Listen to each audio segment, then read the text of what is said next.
첫 번째 주제는 그러니까 이게 어제 저녁에 아, 저는 정말 깜짝 놀랐어요. 이거 맞아요. 저도 놀랐어요. 예, 깜짝 놀랐는데 한덕수 대통령 대행이 지명한 그 두 분의 이완규, 함상훈 두 헌법재판관 후보 이거를 모 변호사가 이거는 뭐 저 헌법소원도 내면서 가처분을 낸 거잖아요. 맞아요. 자기의 뭐 권익이 침해당한다 뭐 이런 취지로. 근데 이거 가처분 신청을 덜컥 인용했어요. 그러니까 그렇죠. 이게 이분이 법리적으로 타당한 건지. 김정환 변호사가 기존에 내놓은 헌법소원이 있었어요. 예. 자기가 근데 그 헌법소원이 뭐였냐면 그 비상계엄과 관련해 가지고 예. 그거에 대한 무슨 재판인가 예. 아마 그걸 해가지고 넣었을 거예요. 그 예, 법률이 자기에게 위헌이다. 그래서 이게 왜 그러냐면 우리나라 헌법소원은 구체적인 어떤 재판이 계류돼 있지 않으면 예. 그걸 넣을 수가 없는 거예요. 예. 사후적 심판이 일반적 헌법소원 자체가 안 되는 나라이기 때문에 우리나라 같은 경우는 예.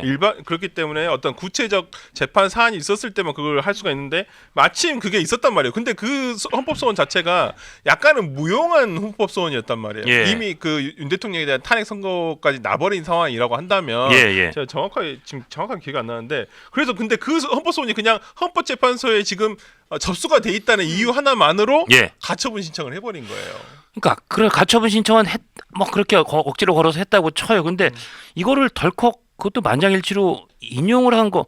저는 좀 근데 이거는 예. 저는 뭐 어쨌든 공당의 대변인으로서 예. 그래도 헌법재판소의 결정 자체를 지금 총리실에서 일단 존중한다라고 의견을 내셨기 때문에 예. 저희로서는 아쉬운 부분들이 있지만 예. 근데 그건 있는 것 같아요. 헌재가 어제 결정 내기 전에 어제 그리고 그제 계속 평의를 하고 있다라고 했거든요. 그러니까요. 그러면은 일단 뭐 사안의 중대성 자체에서도 생각을 하는 부분들이 있지만 어차피 같은 재판부가 이 본안 판단도 하는 거예요. 예. 그러면은 여기에 대해서 서로 간에 의견 교환을 했을 텐데 누구는 이거 문제 없다, 누구는 이제 문제 있다 이런 생각들을 좀 서로 교착점이 있었던 것이 아닌가라고 생각이 드는 거죠. 그러면 예. 일단은 가처분에 대해서는 인용을 하고 우리가 본안에서 여기에 대해서 좀 심도 있게 판단을 하자라는 결론이 나왔기 때문에 가처분 인용이 됐다라고 생각을 하거든요.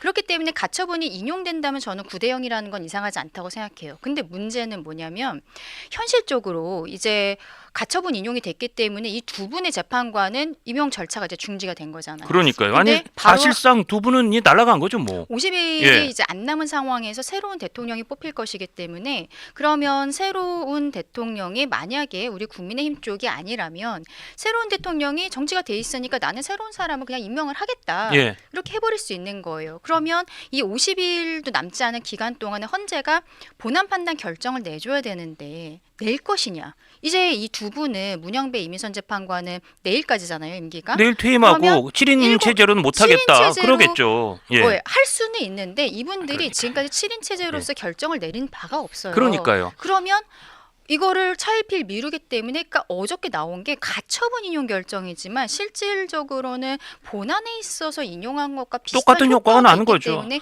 아니 저희로서는 그리고 저는 이게 답답한 거죠. 참 이해가 안 되는 게 여러분 두 분이 더 잘 아시겠지만 헌재가 87년 생긴 이래로 가처분이란 거를 인용해 본 적이 단 한 번도 없었대요. 딱 한 번이 지난번 다 이진숙. 여러분 아시는 이진숙 방통위원장 때 민주당이 우린 거의 그때 뭐 목리를 부렸잖아요. 그래서 우리 맞아요. 두 명 안 주면 추천 안 할 거야. 국회 뭐 추천 안 할 거야. 어쩔 건데 저 헌재 마비돼도 우리는 오히려 땡큐지. 우리 마구 저 묶어가지고 탄핵소추 신청 탄핵소추 해가지고 던져버리면 심리도 못하니까 그런 위기에 몰렸을 때 이진숙 그 피청구인 측에 어떻게 보면 약간 신호를 줘서 가처분을 내라. 그래서 7인으로만 해야 된다는 그거를 잠시 요건에 관해서는 6인으로 할 수 있다. 그거는 진짜 헌재 운영에 관련된 특히 예외적인 경우에 가처분 인용 딱 한 번 했다는 건데 이 결국 역사상 첫 가처분 인용을 여기서 한 거예요. 보면은 헌재가 자기네 시스템에 대한 부분들을 빨리 처리를 해요. 말씀하신 것처럼 예. 이진숙 방통위원장이 6인 체제로서 심리할 수 있도록 신청했던 가처분이 인용이 됐었잖아요. 예. 그런데 그 이후에도 윤석열 전 대통령 탄핵 심판이 들어갔을 때 모든 사건 중에서 윤석열 전 대통령 사건 제일 먼저 처리하겠다고 국민들 앞에 약속을 했거든요. 예. 근데 제일 먼저 나온 게 마흔역을 임명하느냐 안 하느냐. 그렇죠. 권현생의 심판 청구 결정이 제일 먼저 나온 거예요. 그렇죠. 그리고 지금도 헌법재판소에 그 헌법소원이 들어간 것에 있어서 임기가 이틀 남은 분이 그러니까요. 근데 저는 조금 뭐 법적으로 뭐 딱 맞는다고 할 수는 없지만 감정적으로는 어떤 게 있냐면 한덕수 권한대행에 대해서 민주당 측에서 문제 제기하는 게 아니 내일 모레 대통령 새로 올 건데 그때까지 좀 자중하지. 그 얘기 하잖아요. 예. 그러면 내일 모레 퇴임하실 분들이 글쎄, 이거 그- 가처분 지금 해야 됩니까? 좀 그러니까요. 자중 좀 하시죠. 아니면 그냥 7인 체제로서 나중에 결정을 하던가. 왜 문영배 이미선이 지금 나가기 이틀 전에 아니 일주일 전부터는 원래 출근도 잘 안 한다면서요. 글쎄 왜 말이에요. 그동안에 관행을 깨고 출근해가지고 이러한 결정을 지금 내리냐 이건 거예요. 설 지금 변호사님, 받아들이기가 굉장히 설 변호사님 어떻게 어렵죠. 생각하세요? 그러니까 저는 예. 좀 헌재가 너무 정무적인 판단에 치우친 건 아닌가라는 예. 생각 좀 했습니다. 물론 한덕수 권한대행이 헌법기관의 헌법재판관을 지명 또는 예. 임명을 할 수 있느냐라는 부분에 대해서는 정치적으로 부적절하다라고 비판을 받을 수 있다고 봐요. 예. 근데 저는 이제 법리적으로만 판단을 해야 된다고 보는데 저는 일단 좀 드는 생각은 지명과 임명이 같나?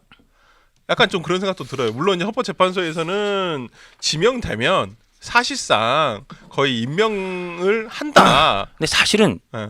지명이라는 용어도 제가 헌법재판소법 6조를 정말 예. 줄그면서 몇 번 읽어봤는데 예. 그거 좀 띄워주세요. 저희가 그래픽 6조 6조를 보면 자 1항 이건 이제 대통령 임명한다.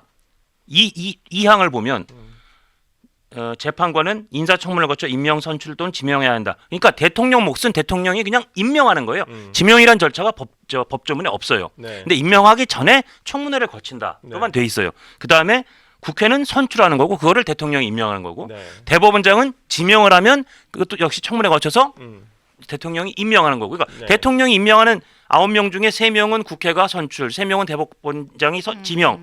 나머지 3명은 그냥 대통령이 임명하는 거예요. 지명이라는 절차가 원래 없어요. 근데 그리고 자 이제 3항을 보면 3항은 재판관의 임기가 만료되거나 정년이 도래하는 경우에는 임기 만료일 또는 정년 도래일까지 후임자를 임명하여야 한다. 그렇죠. 이게 저 3항에 지금 근거해서 그러니까 한덕수 대통령 권한대행이 대통령 권한의 의무로 돼 있으니까 임기가 만료되니까 한 건데. 예, 임명하려고 자 맞습니다. 나는 내심 두 사람이 괜찮은 것 같아요. 네. 사실 지명이라는 표현을 쓰긴 썼지만 지명은 법조문에 없어요. 그리고 이번에 전 정말 좀 제가 절차의 문제를 제기하고 싶은 게 뭐 더 잘 아시겠지만 청문회를 열어주세요라는 청구안을 국회에 아직 보내지도 않았어요. 네. 그러면 이 두 사람의 헌법재판관을 임명하기 위한 행위가 아무것도 일어나지 않은 거예요. 네. 아무것도. 그냥 발표만 했을 뿐이에요. 진짜 발표만 했을 네. 뿐이에요. 그래갖고 지금 공권력의 행사 자체도 아니었다라고 그러니까요. 한덕수 권한대행 그래서 측에서 아니, 이거는 주장했는데 헌법재판소법 6조를 그러니까 특히 2항, 3항을 정확히 읽어보면 한덕수 대통령 권한대행이 해야 될 의무를 이행했고 심지어 그거를 이행했다고 발표만 했지 아직 어떤 행정행위도 안 한 상태에서 네. 근데 이제 덜컥 막아버린 거예요.